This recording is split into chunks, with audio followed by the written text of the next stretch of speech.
Olá a todos, é uma satisfação poder estar participando desse segundo congresso de florestas online, o que também parabenizo a equipe, o grupo que criou esse tipo de evento.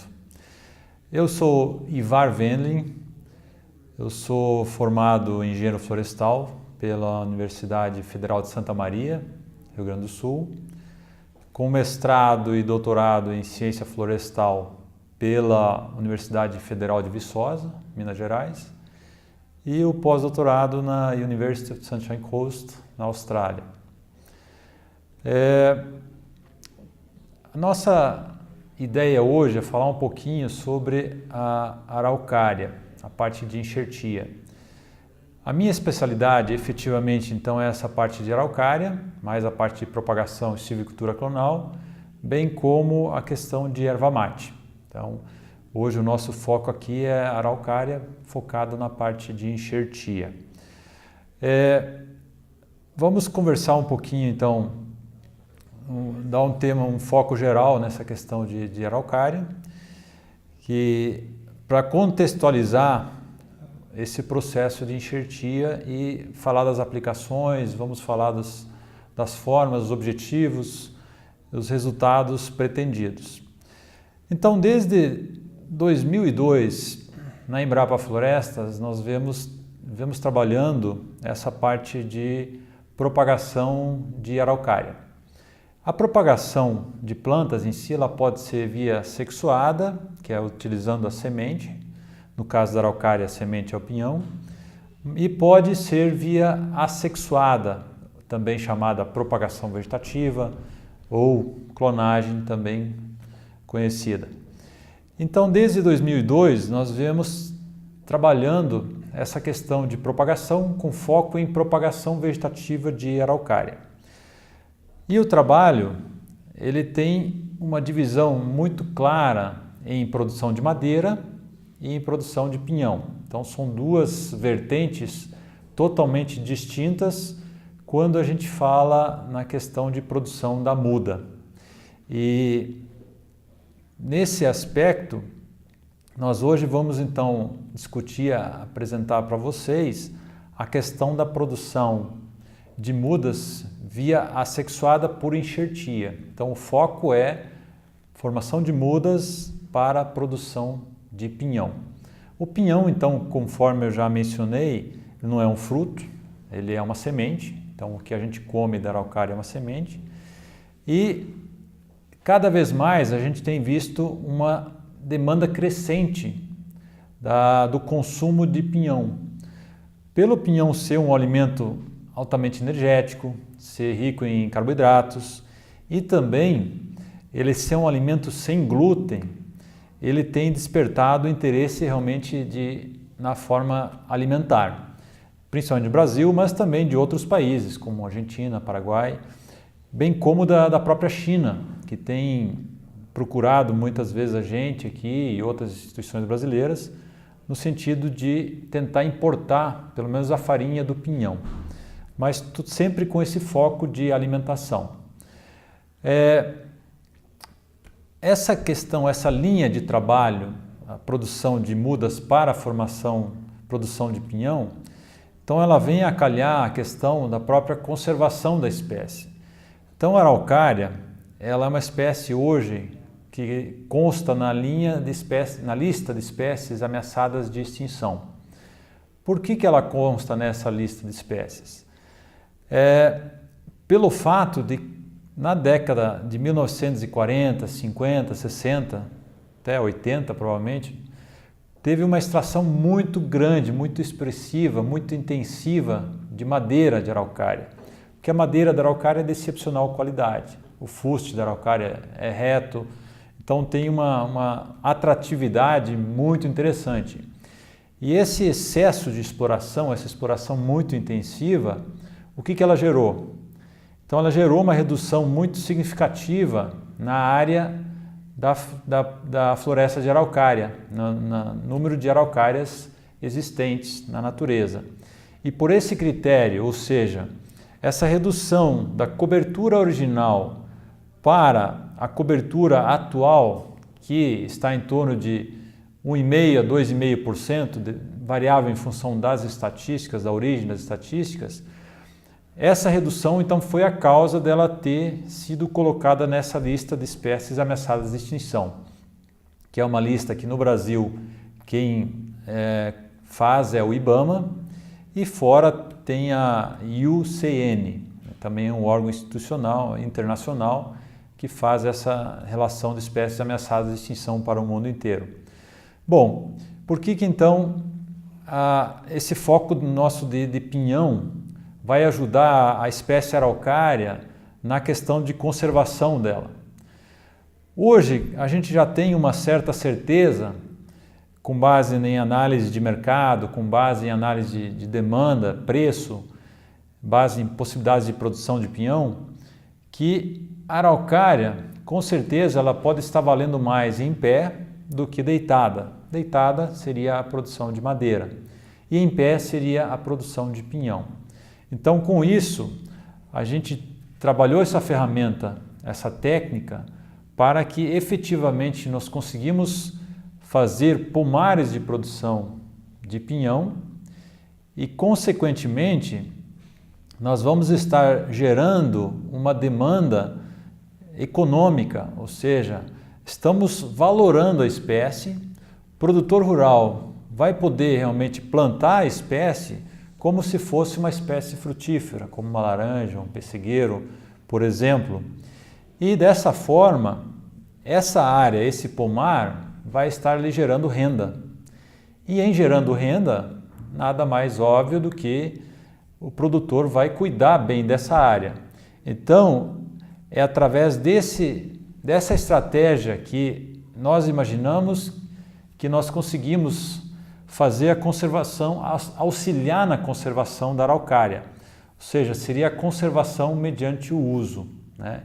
Então, o produtor tem um incentivo para plantio da araucária porque ele vai ter uma demanda de venda desse produto que é o pinhão. Mas e por que atualmente então a gente já não tem um plantio de araucária para a produção ou de madeira ou pinhão?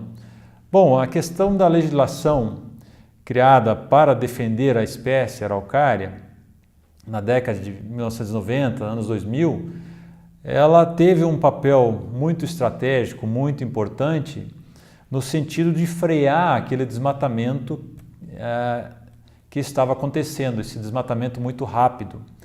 Porém, quando esse desmatamento teve esse freio, a legislação não evoluiu. Então hoje nós estamos com uma legislação atrasada, velha, que faz simplesmente com que o produtor não deixe a araucária crescer. Quando ela está na forma de mudas, ele corta fora, porque com base na legislação, a araucária de regeneração natural, por exemplo, que nasce na propriedade dele, não pode ser cortada. A araucária plantada por ele, pela legislação, pode ser cortada, desde que não em ambientes de restrição legal, obviamente, mas para isso ele precisa primeiro registrar esse plantio e no momento do corte ele precisa ter autorização, fazer todo um processo de autorização para o corte, que é um processo burocrático, é um processo demorado, e isso tem afastado então os produtores no plantio da araucária, principalmente para madeira. Bom, mas e por que não se planta araucária para pinhão? Pelo menos não se plantava. Porque a araucária naturalmente, ela leva pelo menos 12 a 15 anos, quando em área aberta, para começar a produzir o pinhão. E se é na floresta, aí leva acima de 20 anos. E aí é essa questão de imediatismo brasileiro, ou seja, 12 anos, 15 anos, 20 anos, é muito tempo para nós investirmos num sistema de produção para esperarmos esse tempo todo. É uma mentalidade diferente do povo europeu, por exemplo, norte-americano, mas é o que nós temos, a realidade é essa. Então, esse é um dos motivos, realmente, esse tempo que a araucária leva para se produzir o pinhão. Então, essa técnica que nós desenvolvemos, desde 2002, viemos trabalhando nela, e é importante ressaltar que também na Universidade Federal do Paraná tem vários estudos, principalmente do colega professor Flávio Zanetti, que vinha desenvolvendo estudos nessa linha e separadamente dos nossos aqui, e a partir de 2008 nós começamos a trabalhar de uma maneira integrada e conseguimos evoluir mais rapidamente no desenvolvimento dessas tecnologias. E hoje estamos então trabalhando de maneira bem conjunta, Embrapa e o FPR, nessa questão. Então, por que com essa ferramenta, com essa tecnologia de enxertia, nós acreditamos que o produtor rural vai querer implantar araucária? Quer dizer, nós não só acreditamos, nós já temos certeza, porque muitos produtores já estão fazendo esse plantio de araucária enxertada. Então, quais as vantagens desse processo? Primeiro, na natureza, a araucária produzida por semente, ou mesmo no viveiro, nós sabemos que 50% dela, das mudas, vai dar plantas fêmeas e 50% vai dar plantas machos, porque a araucária tem isso, planta fêmea e macho. Planta fêmea produz o pinhão e a planta macho produz o pólen para fecundar a planta fêmea para produzir o pinhão.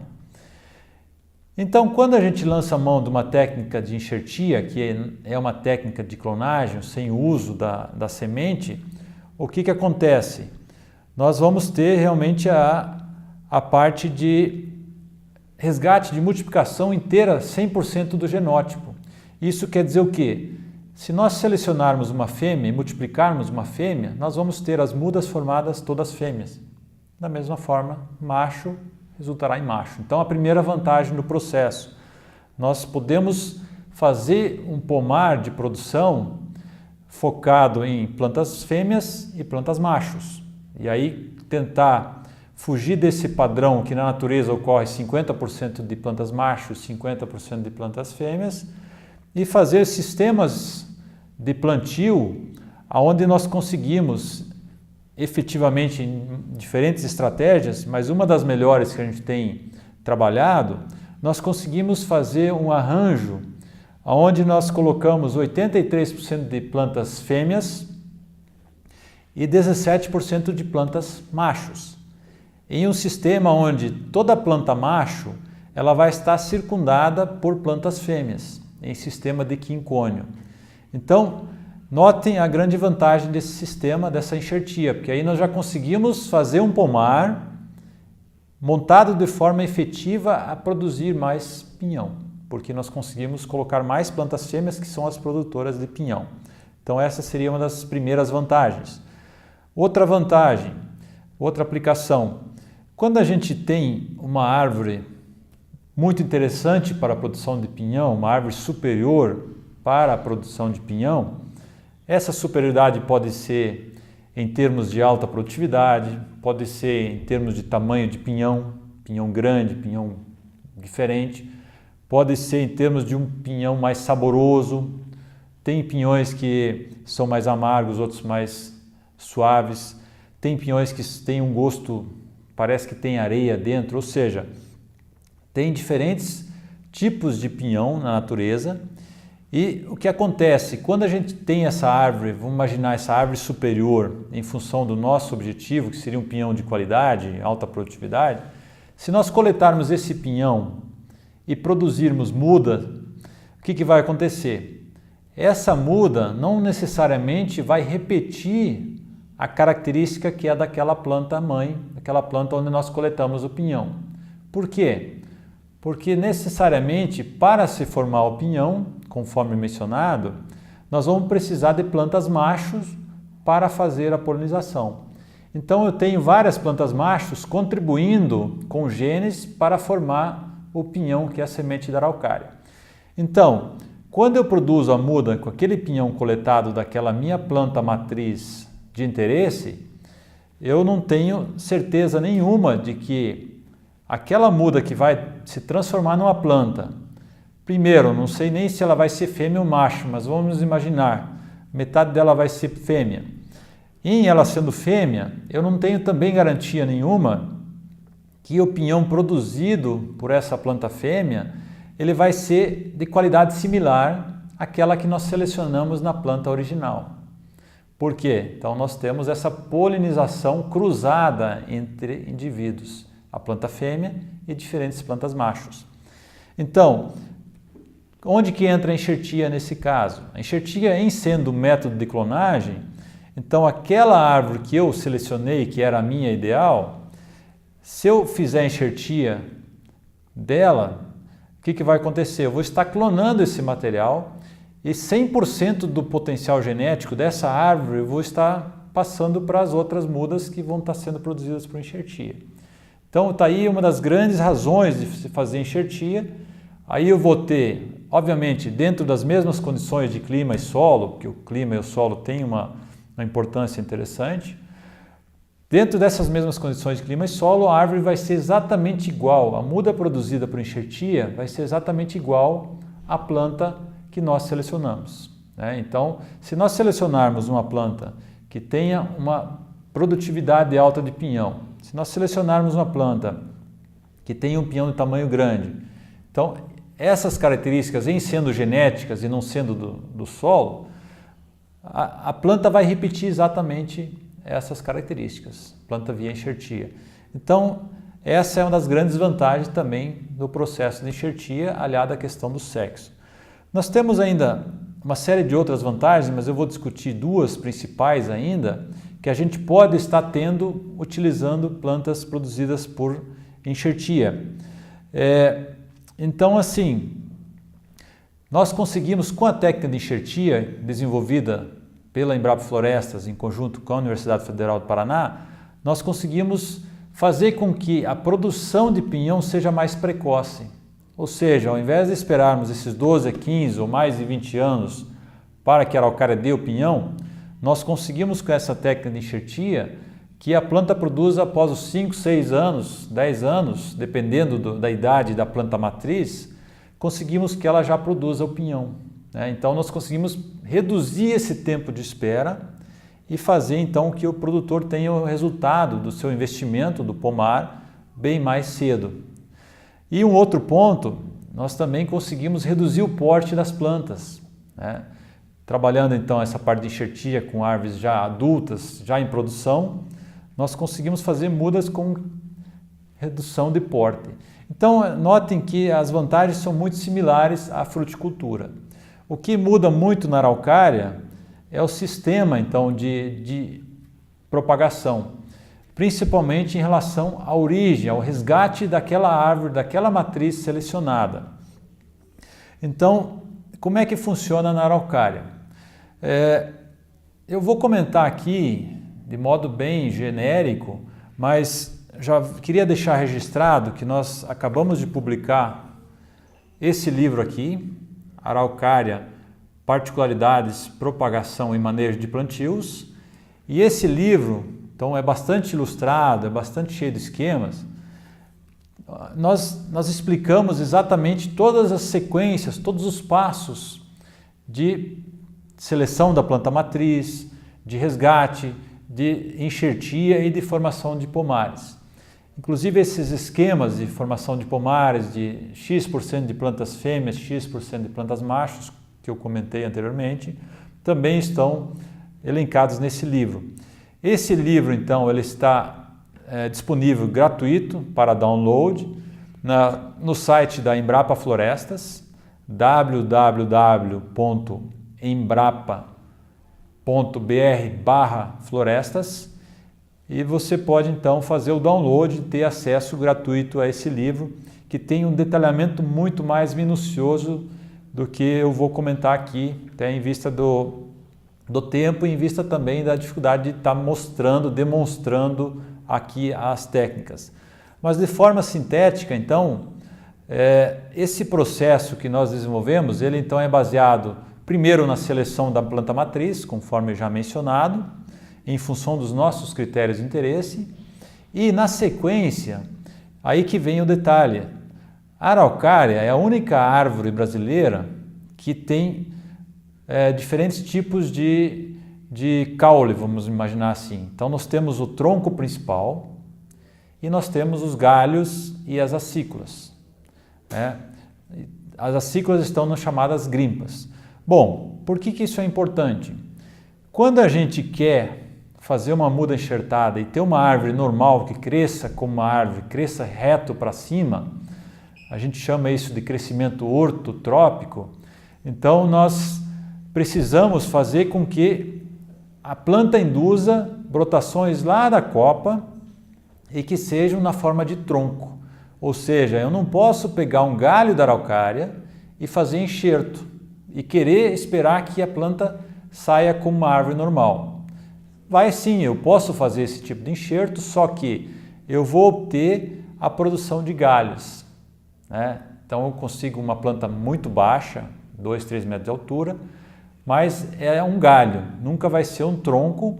Também é possível a produção de pinhão, sem dúvida, mas até o momento a gente não sabe ainda qual é a vida útil dessa planta que está na forma de galho.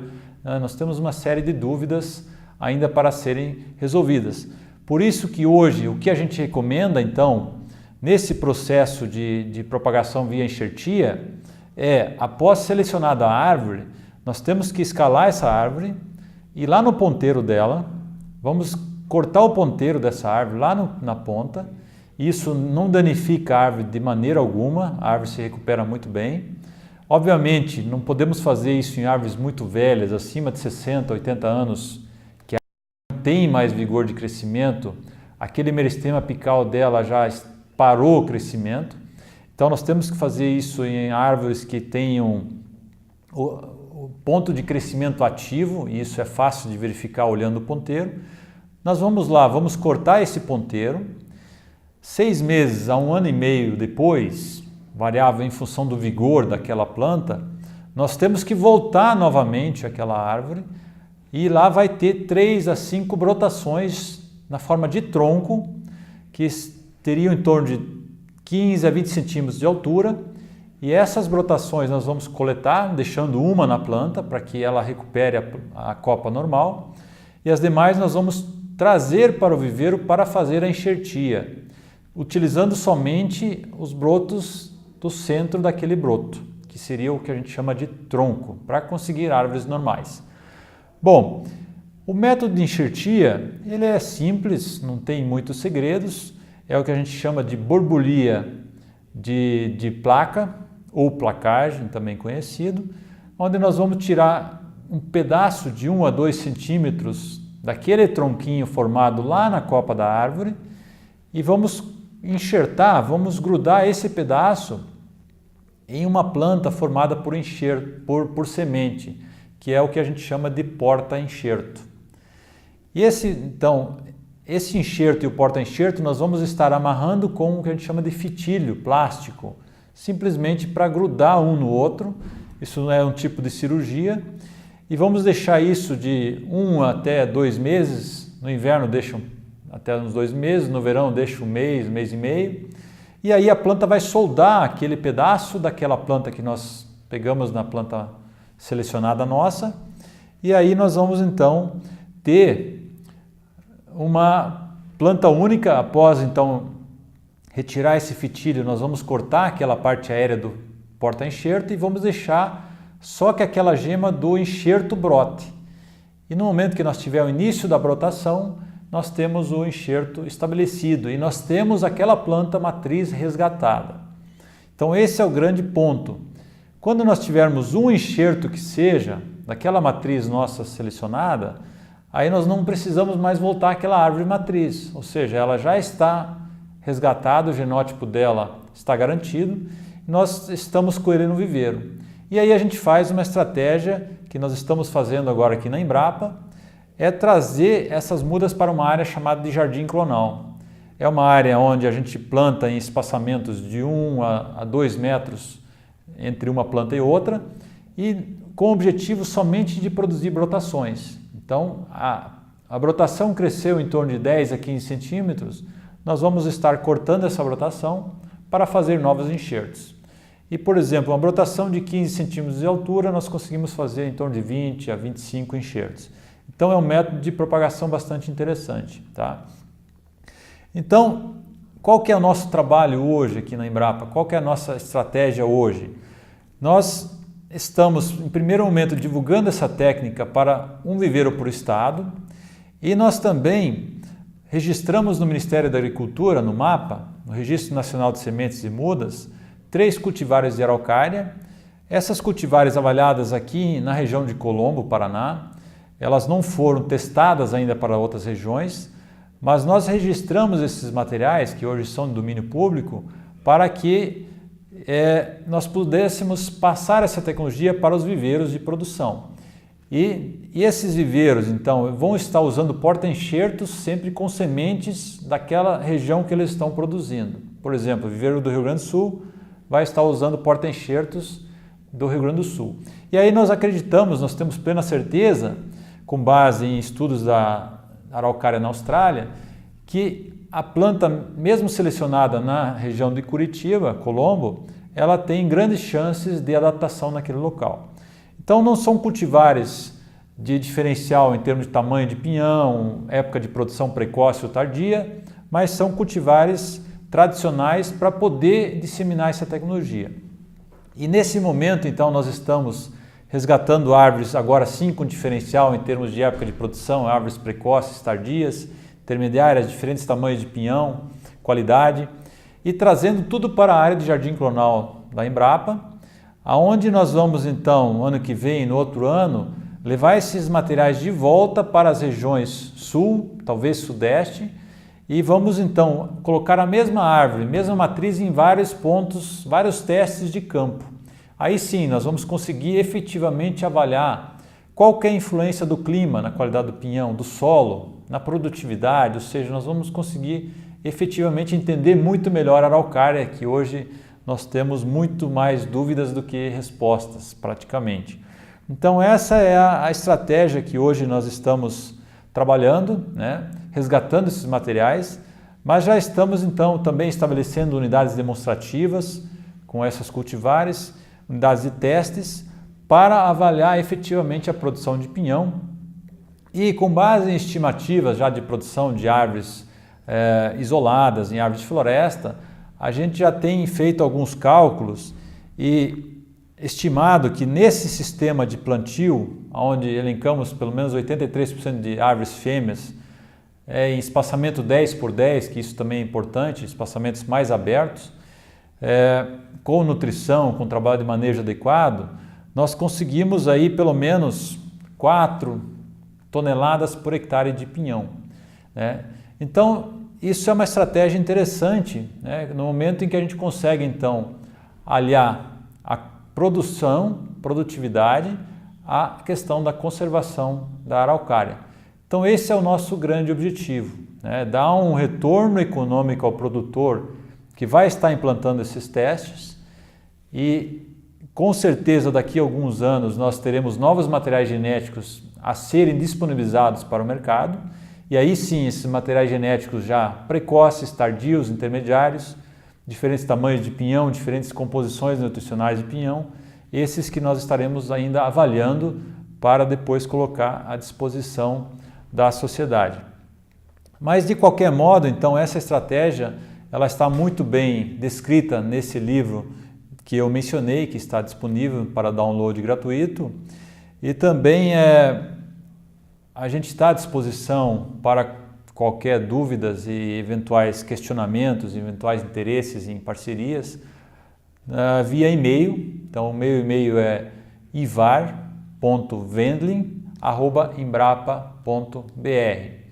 E esse então seria o foco de nossa conversa de hoje. Esperamos que tenha efetivamente então contribuído em algum momento para a capacitação de algum de vocês e estamos então à disposição, agradecemos a oportunidade. Muito obrigado.